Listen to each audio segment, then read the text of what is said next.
This week on the Film Room Podcast with Coach Gio, we will be previewing two key matchups in Gwinnett County football: the Central Gwinnett Black Knights versus the Brookwood Broncos, and the Grayson Rams versus the Archer Tigers. These two games have huge playoff implications, and we're excited to have you join us for it. Hi, welcome guys to the first episode of the Film Room Podcast with Coach Gio. That's me. And today we're going to be previewing two key matchups in Gwinnett County football. The reason I chose these is A, I'm familiar with all the teams in them, and two, I was able to get a lot of feedback from their coaches. I have a pretty good relationship with some of them, and so it was an easy way to start off the podcast with a lot of information that's going to be helpful to you guys as fans and watchers and community members. And so the two games that I've chosen for Week 9 to highlight is Archer versus Grayson and Brookwood versus Central Gwinnett. And these two are big-time rivalries. Brookwood and Central go way back. Obviously, Archer and Grayson runs deep just because, it's the same group of kids in the same community. For those of you that don't know, Archer broke off from Grayson. It was the relief school back in 2009, 2010. And so that's always kind of been a rivalry because they're right next to each other. They share kids. And same thing with Brookwood and Central. They've always shared a boundary. There's kind of zigzags around there. So a lot of the families are intertwined. There's a lot of history and blood there. So it's a fun week for football as far as before these four teams go. And I want to start off by talking about Archer with the Archer versus Grayson game. I was able to get some question and answer going with Coach Dyer. He's been there 11 years. He started the program. That Archer football is Coach Dyer's, brand. They're tough, physical, very focused, very disciplined, and they're gonna play hard all four quarters regardless of outcome. I've coached against them, 6 years, and so I know firsthand the kind of guy Coach Dyer is and the kind of product he puts on the field, and those boys play hard for him and the staff. Right now they're sitting at 1-0 in the region after last week, and they're 4-2 overall.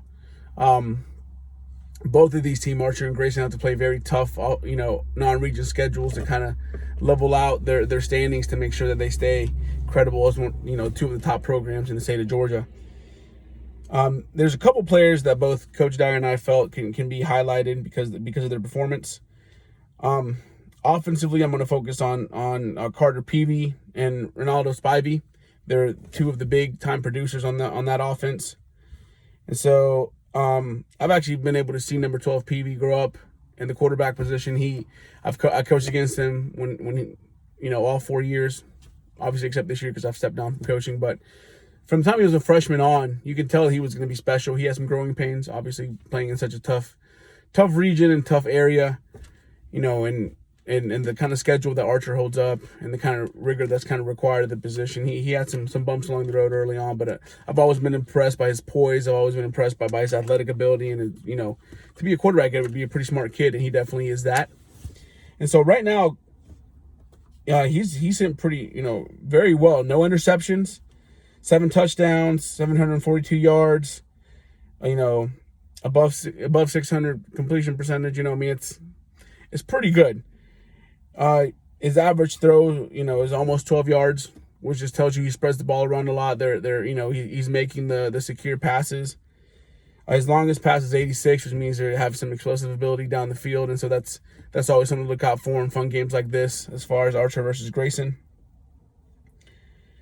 And then number 5, Mr. Spivey, he's kind of an all-around player. You see him coming out of the backfield, you see him on sweeps out of the slot, you see him at the receiver position. So he's you get to see a lot of that in our game here at the high school level, where we're utilizing these athletes that don't really feel the typical mold of any kind of one position. So we put them everywhere to help our team as much as we can in the return game, multiple positions on offense, multiple positions on defense, and we just let them play.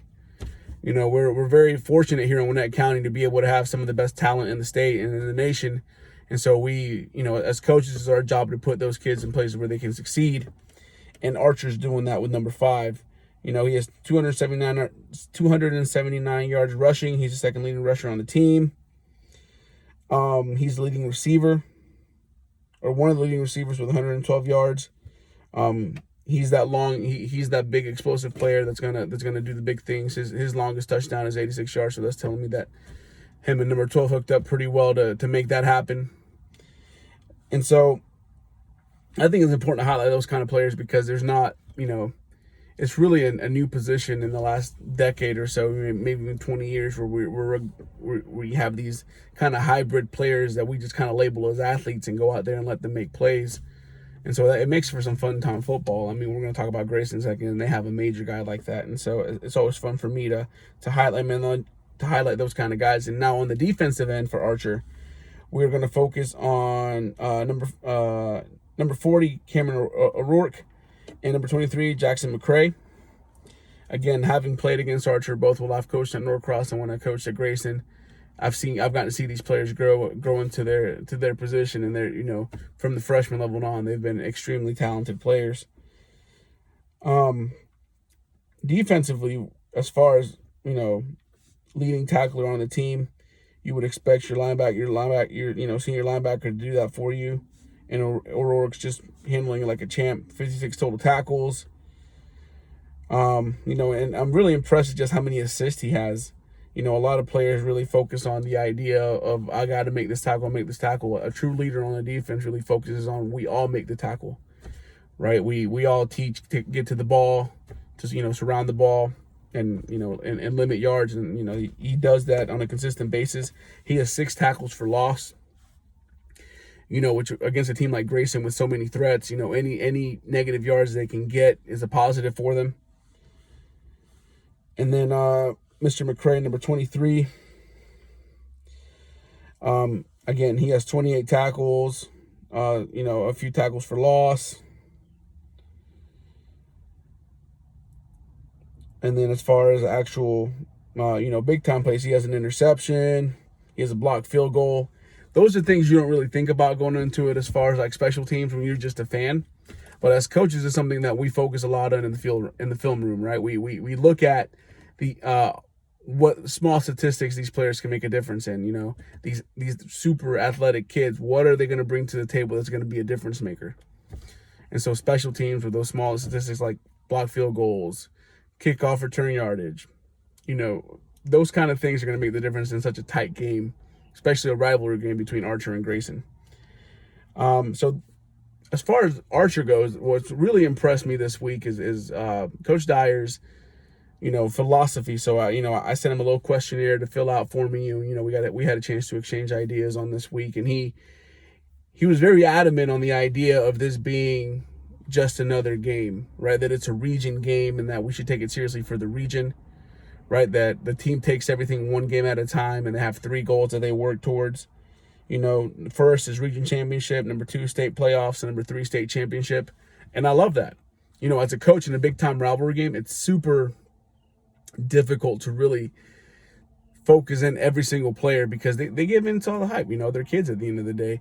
And with Archer versus Grayson, the schools are really into it. You see the staff dressing up. You see people making shirts against the other team. There's always a big theme in the student section. You get more fans than you usually do in these games, and both of these teams carry a large fan base. The environment's big. The weather's just now gotten to be football weather, so it's like the perfect mixture of everything you want. And so as a player, you feel it. You feel that kind of, it's not really anxiety, but those hyperactive nerves that just make you want to go out and, run through a brick wall. And so as a coach, your job all week and even on game day is just to kind of level that and to use it at the right time during the game. And I feel like Coach Dyer's doing a great job of doing that just based on what we talked about, And like I've said before, he's been there 11 years. He established a program. When you go play at Archer, you know what his brand of ball is. You know what you're getting into. And that's why he successfully, makes the playoffs every year, why he's made a couple runs to the state championship, and why he's a really well-respected guy around, all around the state, not just here in Gwinnett. And so I've really had a fun time interacting with him this week, via email and through our questionnaire to really get to know a little bit about how he operates, because I've always observed it, but it's nice to confirm kind of what I believe that he's about. Now, as far as Grayson goes, my whole goal is not to be biased, but obviously I've coached these kids for, a year and a half before stepping away this year. And so I know quite a bit about the players coming into this, and they're hogs, man. They're amazing. You have on the offensive side, you have skill everywhere. If we start with the leader, we start with number 4, CJ Dixon as a quarterback. CJ has the best arm on any quarterback I've ever seen. Just warming up with him in practice, sometimes he'll just sit there and out of nowhere, he's backing up 60 yards and throwing it, with the same ease that he would a 5-yard pass. His maturity is just something amazing that I've gotten to witness, having gotten to Grayson, in early 2018 and really witnessing him develop and understand his role. He's always had the talent and the skill set, but there's been other people in front of him that have it as well, and they're older. And so he's bit his time and used it to learn and to kind of mature a little bit and kind of grow into his natural God-given assets that he already had athletically. And you can see the results of it this year. He's just exploded. Everyone always knew he was good. He had multiple offers without even really playing that much, just based on his skill set. But now that he's kind of put it all together, CJ's just become the ultimate football player and leader. He's going to Illinois, next year as a commit to there, and I'm super excited for him. And this is the kind of game that he lives for. He's very, very cool-tempered. He doesn't let pressure get to him. He's always relaxed. He's encouraging. But he puts pressure on people, man, and that's something new for him this year, that where I've really seen him kind of like grab people by the collar and be like, yo, get up, let's go. And so I think he's going to thrive in a game like this. You have a two-headed monster in the backfield for Grayson. Coming into the season, everyone knew number 26, Phil Maffa, Clemson commit, big-time player, kind of exploded onto the scene around this time last year for Grayson. And Phil is just everything you look for in a modern-day running back. He has the body, he has the speed and the weight room, he has the work ethic, and his body shows it. He has the build you want, and he is the nicest, most well-mannered young man I've ever been around. I've gotten a chance to be around Phil a lot, in the classroom, in the school building, in the community, and on the field, obviously. And Phil's great. He's everything you want, and he's a dog. He's super nice and everything, but when he puts those pads on, he just stays quiet, and he'll scorch you for 200 plus yards just like that. And so that was the big hype coming into the season for Grayson. And then he got hurt, Grayson's first game against James Clemens in Alabama. And our lesser known running back, the senior, number 7, Lafayette Gervin, got to come in, and he's just exploded onto the scene. If you've been around the team, you would know that Gervin is just a monster. He has the ability to be your starting middle linebacker, or outside linebacker, and also be a starting running back. Like, he's that multi-versatile and has that kind of skill set and athleticism. And when he got his chance this year, he's just really taken advantage of it. Running up amazing yards against some of the best teams in the state during their offseason schedule, and against Shiloh last week. And it's very impressive. I taught Gervin in the classroom too, and I'm very proud of what he's doing right now. And for Grayson to be able to have basically the same running back, no matter what down it is, with the same kind of effort. They can block. They got hands out of the backfield. Their moves and their power and their speed is just outstanding. They're both Division I caliber guys. That's hard to stop, and so I'm looking forward to them seeing that. And then out wide for Grayson, you have multiple receivers that can catch the ball. Coming into the season, the guy that everyone knew was number 10, Ryan King, and he delivers. Ryan King has the perfect body for a receiver. He has some deceptive speed because he's tall. You wouldn't think he's that fast, but if you get him going, he's as quick as anyone in the state of Georgia. Obviously, jump ball ability is amazing at his height, with his reach and his wingspan. And you see that in the red zone. They have specific packages just for him, and it's really fun to watch Ryan play and just really be the playmaker that he's asked to be. And then if you've been around Grayson for like the last 5 years, even in their youth league, this name. This Jamal Haynes. He's number 1 on the team right now, jersey-wise, and he's that multifaceted athlete that I'm talking about, that just has that it factor where you just call him an athlete and let him go out there and perform for you. They list him as a wide receiver, but he's played some running back, he's played some quarterback. He's really good defensively, even though it's not needed there because they have such a solid foundation in the secondary. But he's their return guy. Jamal is everything you can want in a football player as far as athletically, football IQ, and ability. He's a game changer.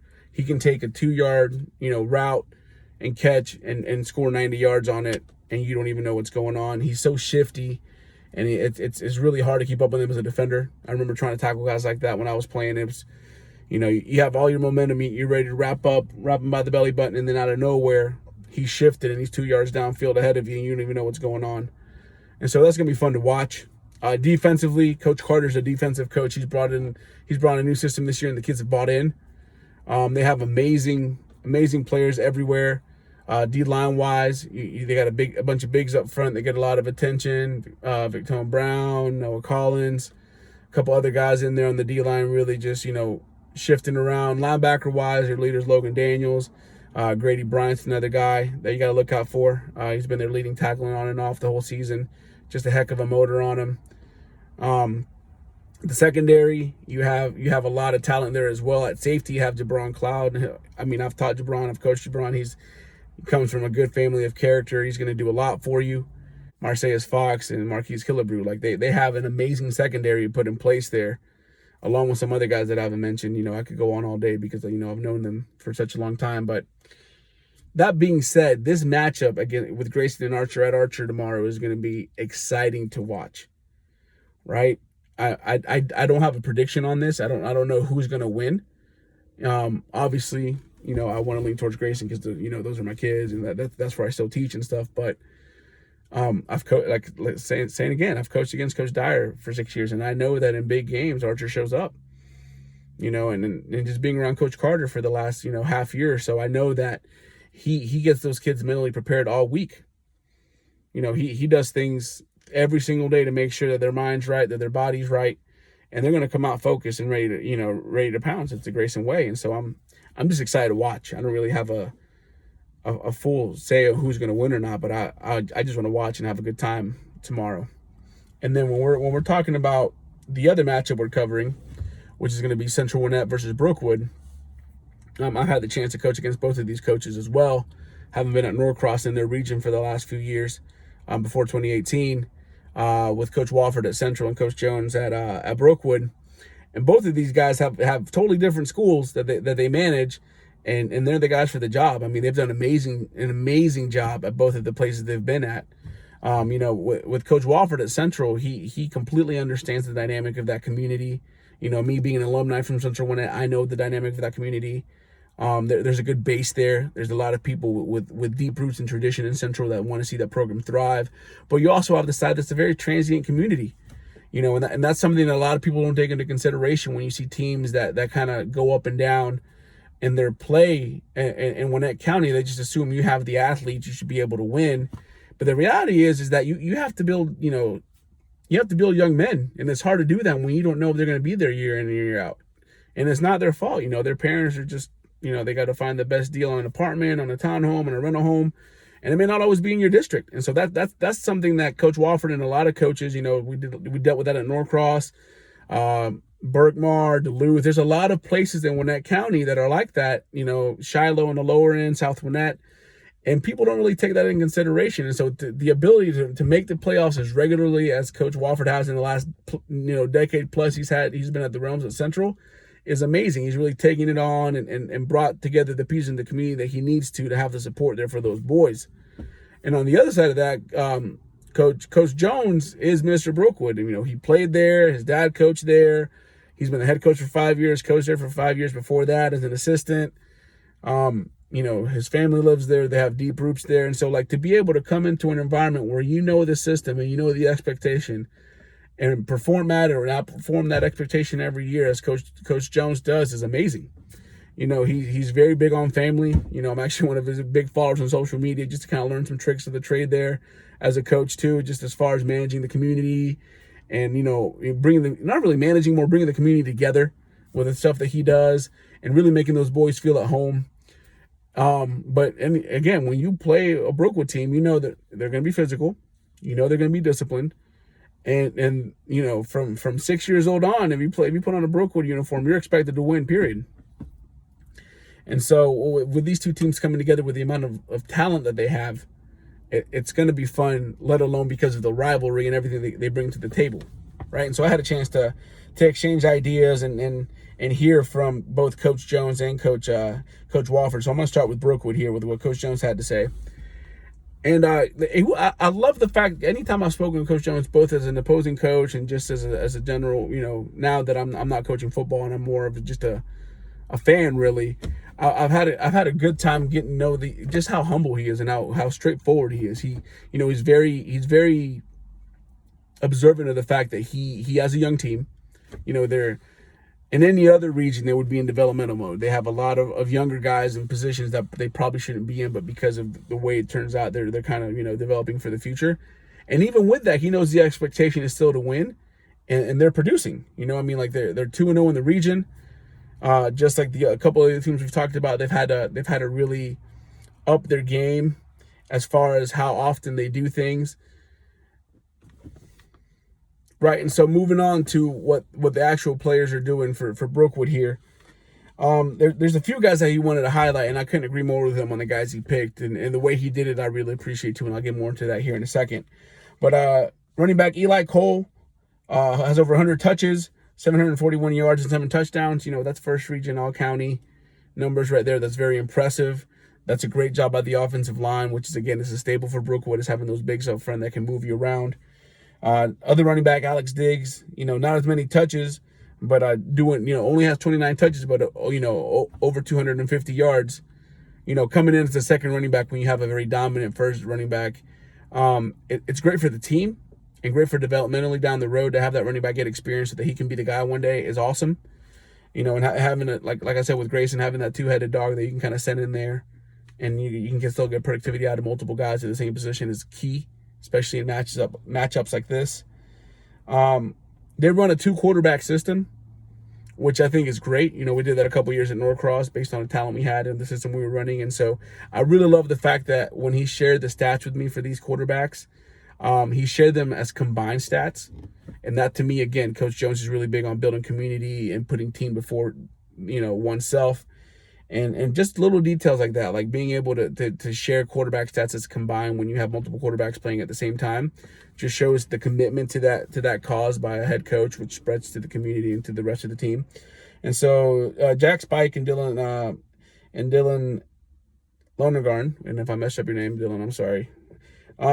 They have a combined 842 yards and 7 touchdowns passing, which, again, for a 2-quarterback system, when you have a lot going on and you're really focusing on the run game, those are very good stats, right? Especially in a developmental year where you have a lot of young guys. You have a couple receivers, TJ Birdian and Conley Davis. Combined, they have over 600 yards. That's telling me they're spreading the ball around. Defensively, you have Jacob Burrell at free safety with 51 tackles.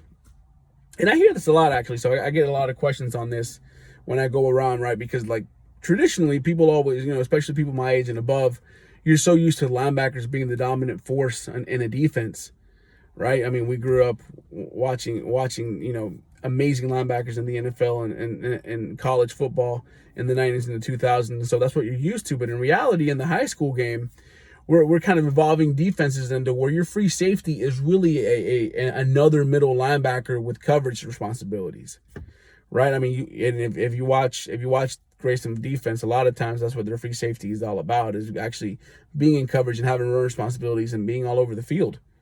And so, watching Brookwood, you see that, right? He's not really just getting tackles because they're getting all the way to him. He's meeting them because that's his responsibility. And so that's something to get used to if you haven't been around like the ins and outs and X's and O's of football. But that's a movement that's been going on for quite a while in high school ball. And, a lot of people get bothered by it because they're traditionalists or they feel a certain way about it. But at the end of the day, as coaches, we got to make adjustments to who we have, right? And the kind of the defense that fits our program. And so you see that with Jacob Burrell. Their outside linebacker, Trey Staley, has 45 tackles and 3 sacks. That's awesome, right? And that's showing me that they're getting behind the line. They're getting to the quarterback. They got a good bit of tackles for losses, and so that means that they're penetrating and winning the line up front. And their inside linebacker, Jacob Brown, with 40 tackles. Again, at this point of the season, if you're anywhere between 40, 60, 70 tackles, you're being extremely productive. You're getting to the ball. I always like to look at total tackles rather than solo. I like to focus on how, because they really count both, right? Because as a defensive coach, you focus on get to the ball, surround the ball, and that whole mentality. So yeah, you should count both. You should count assists and solos completely. Something I really like about Coach Jones when we spoke is that he acknowledged the rivalry a little bit more, right? Like, well, I still respect Coach Dyer and Coach Carter as far as like taking one game at a time. This is just another region game. I think Coach Jones is kind of on my mindset because we're both alumni to these schools, is we lived it. We were those players. We understand the roots of this game, right? And he said, hey, it's a big deal. We're neighbors. We share a lot of the same community things. The kids have known each other their whole life, and so it's fun. It's fun to prepare for that kind of environment, and so I really like that because that's really how I operate on that end too. And then, and as I said, he's a Brookwood guy. He's been around forever. If you just look at it, his dad was a coach there for 27 years as an assistant. Him and his brother Tommy both went there. Tommy used to be the head coach at Tequila. He's at a Cherokee Bluff now. And so, I mean, that family runs deep there as far as, Brookwood tradition goes. And so he really understands the dynamic of the Central Gwinnett Brookwood game. And then lastly, I had the chance to catch up with Coach Wofford. We have a good relationship. We've had a good back and forth over the years. And like I said before, like I'm super impressed at how well he's brought together that community, how he does a great job hiring people who understand the dynamic of the community, who understand the needs of those kids and those players and those families, and are willing to put in the time and sacrifice to really hone in on the talent and skill of the players, not just for their own benefit as coaches, but for the community, building young men. And so right now they're sitting at 2-1 in the region, which is, again, their region is tough. Grayson's region is getting tougher by the year, and so when you see a winning record in region for these guys, it means that they're really putting in a good effort. Some of the top performers that Coach Wofford wanted to highlight was Dejon Reynolds, number 4. And I mean, having watched Central, he's listed as an athlete for a reason. Number 4 is all over the field. You see him at receiver, already has 974 yards receiving. At running back, he only has 25 yards, but it's important to notice that he's a threat on the ball, right? Anywhere he has it, it's kind of like Jamal and the other guy from Archer, where you have this ability to have anywhere you have the ball, you're a threat, and you keep the defense honest. You send that guy in motion, you line him up in a new position, and your defensive coordinator has to account for that. They have to maybe waste a timeout. If it's something that they didn't see on film, they have to make some quick time adjustment. You might catch the defense on their heels a little bit. And so that's what I like about, players like him. And then you have Central's quarterback, number 5. Let me look at his name real quick. I always forget it. Skylar Adams. And again, haven't seen Central play, haven't been to a couple of games this year. Skylar is the real deal, man. He's kind of like CJ at Grayson. He has the full package. He has the body. He has the arm. As a quarterback, you're going to have a little swagger about you. He has that as well. You watch him on the sideline. He has that leadership ability on the field. Everyone listens to him. Without even thinking about it, they just do what he says. And, it's really impressive to be in the region Central's in, and for him to already have, over 1,800 yards passing with 18 touchdowns and an average of 300 plus yards a game. That's something you have to account for as a defensive coordinator, right? Regardless of offensive line play, regardless of everything else, if you have a guy back there that can get it done even in a quick game, it makes it dangerous for you. And now defensively, you have quite a bit of performers there, but we're going to focus on a couple guys. Actually, no, I totally forgot. This is someone I wanted to feature. This is number 44 for them. They're running back, and this is just based on the last game I watched. This guy's all over the field. He's not like a smaller athlete-looking guy that you would imagine based on his numbers, but he's a big runner, big guy, right? So 44 Wilkins, he has 557 yards rushing, which again, if you've watched Central, their main focus is passing the ball. So to have over 500 yards rushing and have your quarterback and receivers with that many yards, this offense is dynamic and explosive. And so it's going to be fun to watch how Brookwood handles so many weapons all around the field. Defensively, you have Jalen Threet, linebacker. He's number 23. He's a junior. And right now he has 65 total tackles, right? I've gotten to see Jalen play as a young guy as well. And how he practices and his energy is amazing. And he's really, getting his chance here at Central this year has really brought out just how good of a player he can be and using those leadership qualities, not just in the weight room, but on the field. And so it's been fun to watch him. And so, I mean, it's crazy just to watch the amount of athletes. Like if you go look at Central's, stats, you're just like, oh my gosh, like these guys are all over the field. And so it's gonna be a good matchup as far as Brookwood versus Central, not just because of the rivalry, but because of their talent level. And as far as the recap goes, that's it. I don't really like to do predictions, right? Because again, like I don't like to be biased, first off, and number two, I don't think I have the expertise for that quite yet. I want to just really get to know this side of the game. I'm comfortable in coaching. I'm comfortable in analyzing. The whole reason I named this podcast The Film Room is because that's where I'm most comfortable. I love breaking stuff down.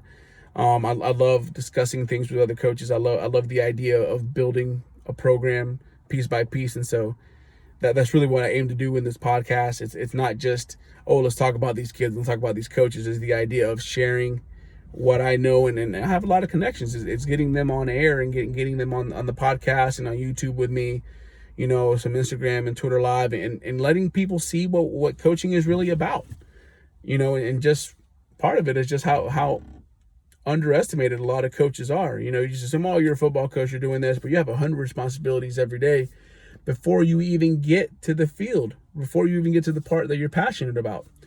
And so a huge part of this podcast is going to be sharing that with you, is letting you see the inner workings of coaching.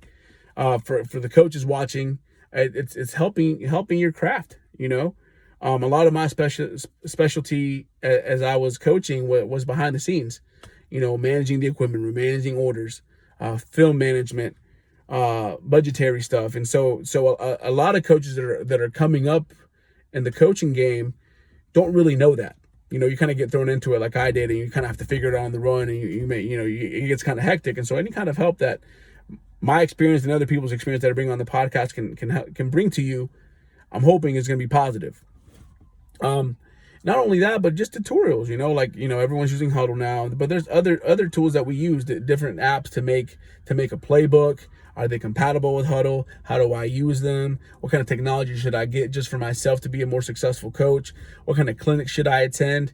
And on the player side, and especially the parent side is what I'm focusing on, is where the boundaries are as a parent and as a player, right? As far as like, how much do I let my kid do? How much do I let my coaches and the recruiting coordinators do?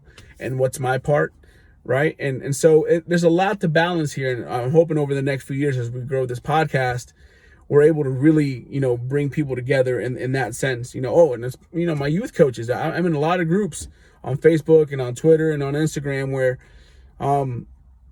where youth coaches are dying for information. They need help. A lot of them weren't really trained to be coaches. They're just good parents who may have played at one point. And so I'm hoping that this podcast is another place where y'all can go and find stuff. We're going to kick off the blog on our website, the Film Room Podcast at .wordpress.com. And we're going to start putting together tutorials for you on how to do things, how to make a playbook, how to make a practice plan, how long should everything be? What does it look like? Tutorial videos. I've gotten the chance to coach with phenomenal coaches who are way better at on the field things than I am, and I've learned a lot from them. And I feel like if we can get you guys as youth coaches more information to do that with, that's what I want to do. I want to make sure that the game continues to grow the right way, not just in Gwinnett and in the metro area, but all throughout Georgia, right? Because we hold a pretty high tradition of good quality football throughout the state. And so thanks for tuning in today. I know that was a lot. I'm really looking forward to watching both games tomorrow. I'm hoping to at least catch one of them, if not kind of rotate, because they are relatively close. Archer and Brookwood stadiums aren't that far away from each other. And tune in on Saturday morning. I'm going to have a recap of both games and results around the county. And if you want me to come highlight you, if you want me to reach out to your coach, or if you are one of the coaches and you want me to feature you next week, just let me know. I know a lot of you were friends. We've coached together before. We've coached against each other before. And so just let me know. I would love to positively highlight your program, your players, kind of let people into your philosophy and what your program's all about. Because we're all trying to grow it together. We're all trying to figure out the best thing for our program. And if I can be a tool for you, let me know. Or if you're a fan and you want me to reach out to your coach, just tell me. Or if you're a player, just let me know. DM me on any one of the social medias we have for the Film Room Podcast. You can find them in the description below. If you're watching on YouTube, if you're on a podcast, just look up the Film Room Podcast and you'll be able to find us pretty easily. Okay. And so thanks for watching. I really appreciate it. I'll see you guys on Saturday. And then starting on October 30th, we're going to have our series starting with recruitment on all that information I was talking about. Okay, so thanks for watching, and we appreciate you guys. Bye. Thanks for tuning in to the Film Room podcast with Coach Gio. Make sure to tune in on Saturday for our Week 9 post-game recap.